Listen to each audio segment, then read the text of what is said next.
Hi, I'm Sonja with Flexi Style and welcome to my channel. In this episode, I will be doing a super quick microwave baked spice bun, Jamaican spice bun. It's low carb, gluten-free, and super low sugar. I use a sugar substitute, but I still incorporated all the different ingredients that we typically have in a Jamaican spice bun, but it is done in the microwave and it is a super small one serving bun that can be done in 90 seconds. So enjoy.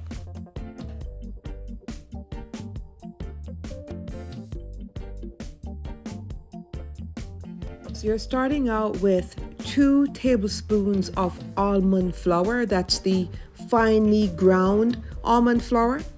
Next, 2 tablespoons of coconut flour.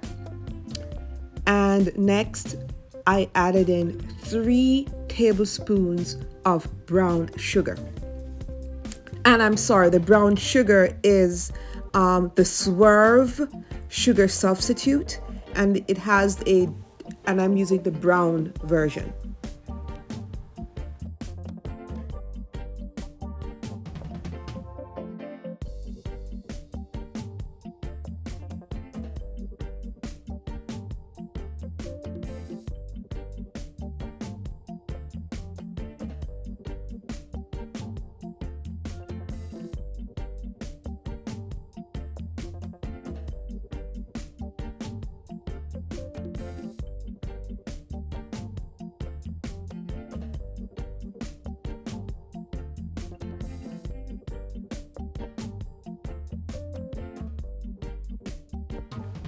Now the Swerve brown sugar can be a little bit lumpy, so I'm just using the fork to just break it up into the almond flour and coconut flour mixture so it can mix in very well. And I try to do this in between every mixing because I just want to make sure that all the flavors blend together. Next, I'm adding in the 1/8 teaspoon baking soda. Then I'll add in half a teaspoon baking powder.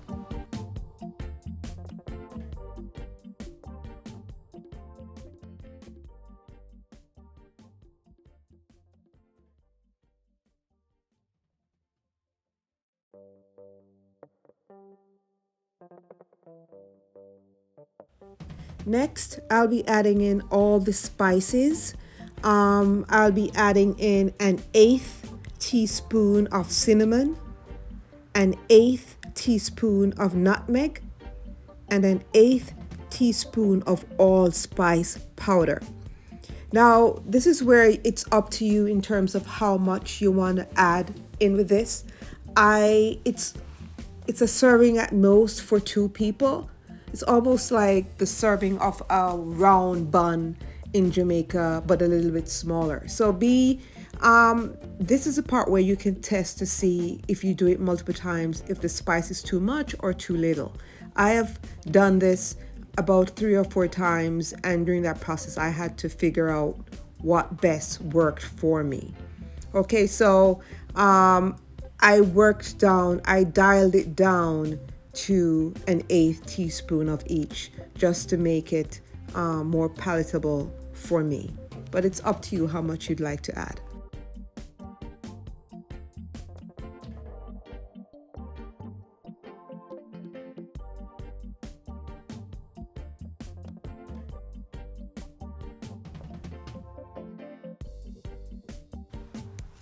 Now, as I mentioned before, throughout the process, the dry ingredients, I try to make sure for every step I mix everything in properly, just to make sure that all the spices are blended in. It's a small serving, so you can very easily not mix everything properly. So I try at every opportunity to continue to mix in so that all the spices are properly blended in.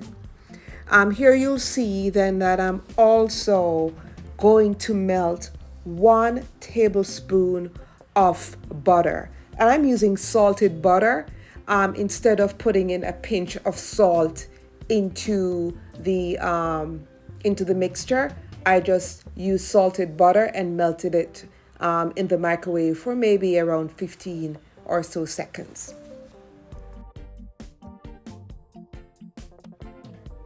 So another trick I've learned is that it makes sense to add the fruits, the dried fruits, in with the dry ingredients, especially so then that it can coat them so they won't sink to the bottom of the mixture when done, when baked. Here I'm using, I want to say, an equivalent of about a tablespoon combined of mixed fruit and raisins. I think that was just enough to not fully overwhelm the serving that I'm making. And you can see here I'm trying to mix them in as best as I could so that they won't sink into the mixture. And this was for me an experiment. I wasn't even sure if it would work because I'm using almond flour and coconut flour. But to me, I think it worked. Next, I'm going to be combining all the wet ingredients. Oh, and by the way, the egg police, them don't come for me because I'm not take out the eye out of the egg. I haven't done it in a while. Well, me become Americanized in that sense, I must say. But me think them still not smell raw. But it is probably me not using the super organic, overly organic egg them. All right. Anyway, so all the ingredients, all the wet ingredients we're using a quarter teaspoon molasses that's being folded into the melted butter. 1 tablespoon almond milk, 1/8 teaspoon browning, quarter teaspoon vanilla, and I think, did I say all of them? And I think I am also, and I said molasses as well, quarter teaspoon molasses.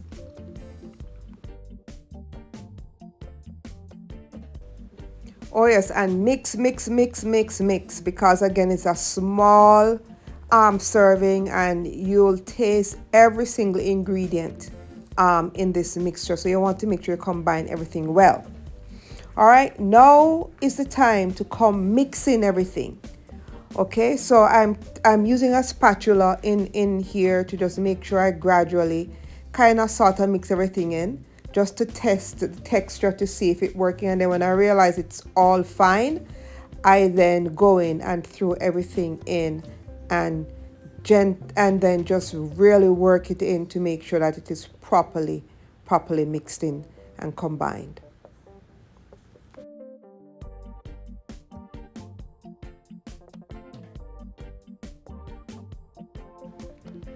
Now that everything is combined, right, I'm going to make sure that I have the container grease. And you'll see that a little container, it's a little rectangular shaped Pyrex dish that I'm going to put this in. That is microwave safe. And I sprayed that beforehand with a spray, an oil in a spray can. I can't even think of the proper name right now. Just spray it into the Pyrex. And then after that, I just pour the mixture in. Oh yeah, I thought I had done it before. So here it is. I'm showing me spraying the container just to make sure that, it is all done. I probably did it off screen. That was quick. Okay, so now I'm pouring everything in to the container to get it ready to bake. I can tell you this took me no time. I probably did this because it's one serving. After you get all your ingredients together, I mean the longest part of this is putting the ingredients and them assembling. And this is where I at first attempt I put all these cherries in at the top to make it look pretty, to put it in the microwave. Right? But I later realized that I shouldn't put the cherries in. First, they're too moist. They're not dried. And this mixture is very moisture sensitive.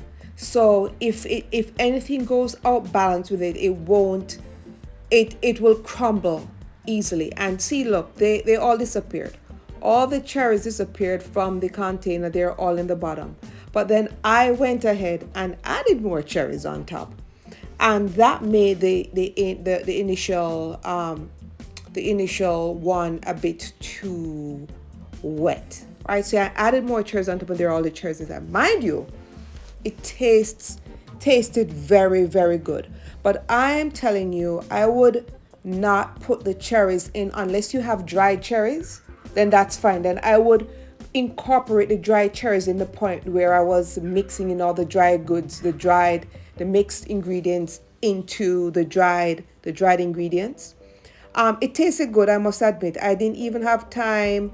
I didn't even realize that I had gone on ahead, and here I came back, I think, after and apologized, but I took out all of that sound. But I wanted you to see that it looked like a bun. It looked perfect, right?